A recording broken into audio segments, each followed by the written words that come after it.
स्वागत है साथियों, एक बार फिर से आपके अपने YouTube चैनल नैतिक पथ क्लासेस पर एक और बिग अपडेट। और अपडेट के लिए थंबनेल ने लिया है हरियाणा सरकार का बड़ा फैसला। क्या फैसला लिया गया है, क्या अस्थायी कर्मचारियों को हटाया जाएगा, वो जानेंगे हम इस वीडियो में।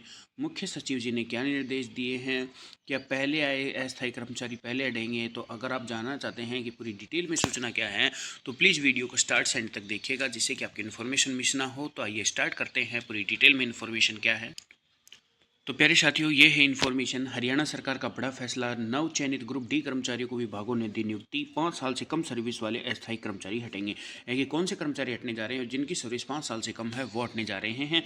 अगर पद रिक्त नहीं हुए तो पहले आए अस्थायी कर्मचारी पहले हटेंगे। मुख्य सचिव ने जारी किए निर्देश, सभी कर्मचारी को ज्वाइनिंग करने के लिए कहा।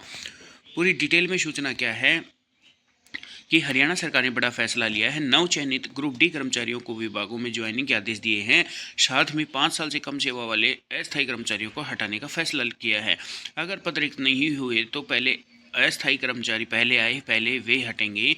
मुख्य सचिव वी.के. जोशी ने सभी प्रशासनिक विभागों के अध्यक्ष, मंडलायुक्तों, जिला उपायुक्तों को 27 दिसंबर 2023 को निर्देश जारी किए गए हैं। अधीक्षक कॉमन कैडर ने भेजे पत्र में लगा कि मुझे आपका ध्यान संबंधित विषय की ओर आकर्षित करना तथा यह कहने का निर्देश हुआ है कि विज्ञापन संख्या 1/2023 के अंतर्गत HSSC द्वारा अनुशंसित नवनियुक्त ग्रुप डी कर्मचारियों का आयुक्त कार्यालय, उपायुक्त कार्यालय पंचकुला में कार्यरत थे तथा आगामी नियुक्ति आदेश की प्रतीक्षा कर रहे हैं। निदेशक मानव संसाधन विभाग हरियाणा ने 24 दिसंबर 2024 को उनकी नियुक्ति के आदेश जारी कर दिए गए हैं। निदेशक HRDN द्वारा विभाग वार सूची सभी विभागाध्यक्षों को मेल द्वारा भेजी दी गई है। ग्रुप डी कर्मचारी अपनी आगामी नियुक्ति और पदस्थापना के लिए विभागाध्यक्ष द्वारा नामित संबंधित नोडल अधिकारी को रिपोर्ट करेंगे।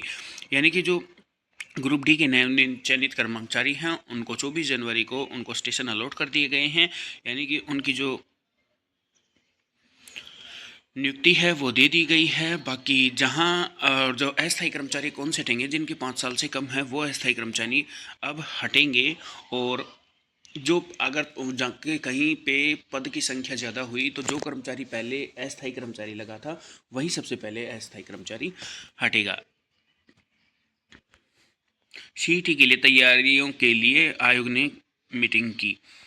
हरियाणा कर्मचारी चयन आयोग ने शुक्रवार को मीटिंग में सीईटी आयोजित करने के लिए चर्चा की। प्रारंभिक तौर पर कितने लाख युवा पंजीकरण करा सकते हैं, अगर HSSC को सीईटी आयोजित कराना पड़ा तो कितने एग्जाम सेंटर की आवश्यकता होगी, किसी की तरह आवश्यकता होगी, इन सभी बिंदुओं पर मंथन हुआ।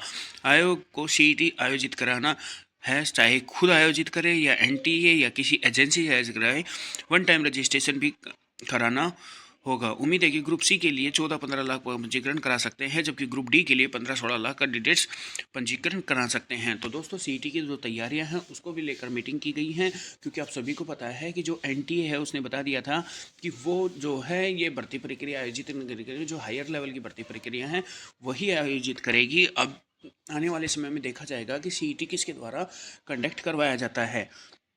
अगर ग्रुप वन टाइम रजिस्ट्रेशन होता है सीईटी के लिए, होगा ही, ये तो कंफर्म है, तो ग्रुप सी के लिए माना जा रहा है कि 15 लाख के आसपास कैंडिडेट रजिस्ट्रेशन करेंगे, जबकि ग्रुप डी के जो कैंडिडेट रजिस्ट्रेशन की उम्मीद की जा रही है वो 16 लाख की उम्मीद करी जा रही है। तो इसको लेकर भी जो आयोग है वो जल्द से जल्द सीईटी कराने पर विचार कर रहा है। इस तरह दी जाएगी नियुक्ति, इस तरह हटेंगे पुराने अस्थायी कर्मचारी। पूरी डिटेल में जाने आपकी किस तरह का प्रोसेस रहेगा। नवनियुक्त कॉमन कैडर ग्रुप डी के कर्मचारियों को उस पद और जिले में कार्यभार ग्रहण करने की अनुमति दी जाएगी जहां मानव संसाधन विभाग द्वारा उनकी नियुक्ति दी गई है। निदेशक मानव संसाधन विभाग द्वारा विभागवार व जिलावार सूची सभी विभागाध्यक्षों को मेल द्वारा भेजी गई है। यानी कि जो कॉमन कैडर के ग्रुप डी कर्मचारी हैं उनकी जिले में कार्यभार ग्रहण करने की अनुमति दी जा रही है। और ये जो भी डिपार्टमेंट्स हैं उनके अध्यक्ष को मेल भेज दी गई है।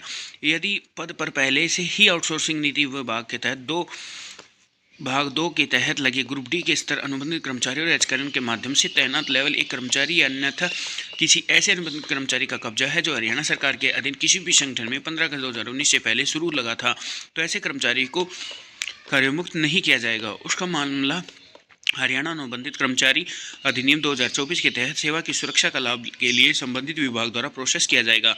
यदि सामान्य कैडर के नव तैनात ग्रुप डी कर्मचारियों के शामिल होने और हरियाणा अनुबंधित कर्मचारी सुरक्षा अधिनियम 2024 के सेवा सुरक्षा का लाभ प्राप्त करने के सभी अनुबंधित कर्मचारियों को समायोजन के बाद जिला स्तर पर रिक्त पद उपलब्ध नहीं है तो HKRN के माध्यम से शुरू होने लगी अनुबंधित कर्मचारियों को पहले आओ पहले पाओ के सिद्धांत को लागू करके कार्योन्मुक्त किया जाएगा। अर्थात सबसे अधिक अवधि तक लगे अनुबंधित कर्मचारियों को सबसे पहले नियुक्त किया जाएगा।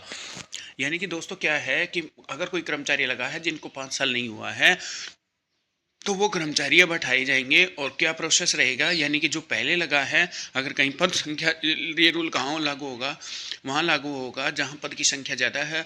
तो उसका प्रोसेस क्या आएगा, पहले आओ पहले पाओ का नीति का मतलब क्या हुआ कि जो कर्मचारी पहले लगा था कच्चा वो पहले हटेगा क्योंकि उसकी सर्विस ज़्यादा हो गई है। इसलिए सभी विभागों को यह सूचित किया जाता है कि सभी नवचयनित पदार्थित ग्रुप डी कर्मचारियों को कार्यभार ग्रहण करने का समय 10 दिसंबर 2024 की समय अनुदेशों का कड़ाई से अनुपालन किया जाए। यह भी सूचित किया जाता है कि उपरोक्त ग्रुप डी कर्मचारियों को ज्वाइनिंग संबंधी अपलोड कराने के लिए एक पोर्टल विकसित किया गया है।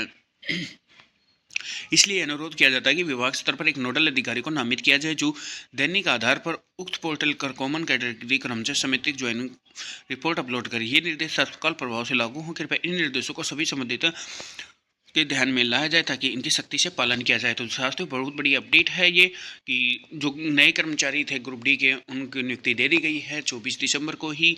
और अब जहां पद की संख्या ज़्यादा हो गई है, जिनकी 5 साल से कम है कर्मचारियों की ड्यूटी, जो कच्चे लगे हुए यानी कि अस्थायी कर्मचारी लगे हुए हैं, तो उनको हटाया जाएगा। अगर कहीं ज़्यादा संख्या हुई तो पहले क्या होगा कि जो पहले ज्वाइनिंग की है जिस कैंडिडेट ने कच्चे कर्मचारी यानी अस्थायी कर्मचारी के तौर पर, तो पहले वो हटेंगे। और आयोग जो है सीटी की तैयारी को लेकर जोर शोरों पे है। आने वाले समय में देखा जाएगा कि कब तक सीटी करा लिया जाएगा।